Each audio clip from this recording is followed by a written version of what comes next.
The apologising is for the way the team edited President Trump's speech to his supporters on January the 6th. At a time when the lines are being dangerously blurred between fact and opinion, news and polemic, the BBC stands apart. It is a light on the hill for people here and across the world. Trusted news and high-quality programming is essential to our democratic and cultural life.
The apologising is for the way the team edited President Trump's speech to his supporters on January the 6th. It was public, we discussed it, and indeed the reservations and there were some people on the board who felt very strongly it was wrong, others defended it.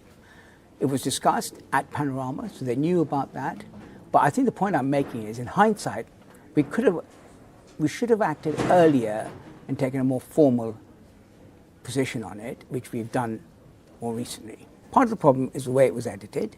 Yeah. But what was the consequence of that? I think we just need to go into a bit more detail, which is what we finally did, which was the impression it left on the British audience, as opposed to the intention of the programme, which was to give the Panorama, the British audience, some understanding of how President Trump's supporters were reading it. Now, that's quite a complicated set of thoughts, and we need to get that right.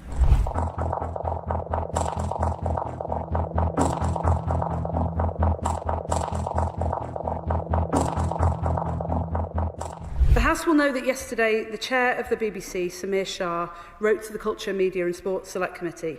He accepted there had been editorial failings and committed to a number of steps in response. Dr. Shah believes that our national broadcaster, which remains one of the most trusted sources of news in our country, has a responsibility to uphold the highest standards. I agree.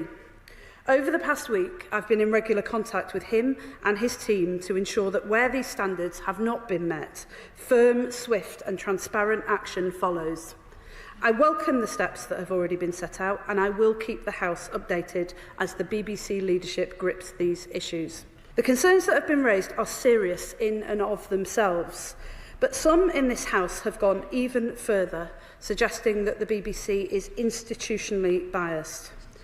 It should not be lost on us that the BBC has faced criticism from all sides for its coverage of highly contentious and contested issues. There is a fundamental difference between raising serious concerns over editorial failings and members of this House launching a sustained attack on the institution itself. At a time when the lines are being dangerously blurred between fact and opinion, news and polemic, the BBC stands apart.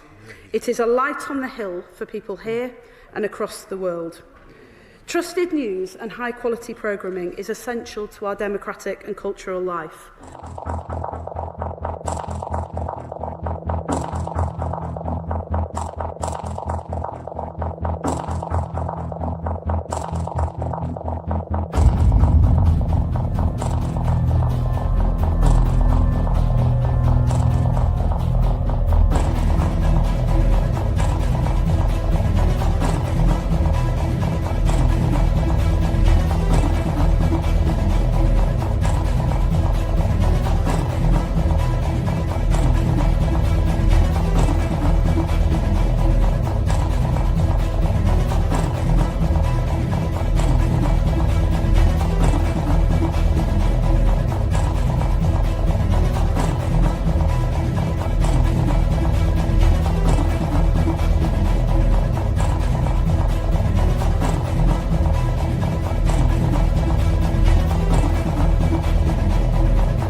The apologising is for the way the team edited President Trump's speech to his supporters on January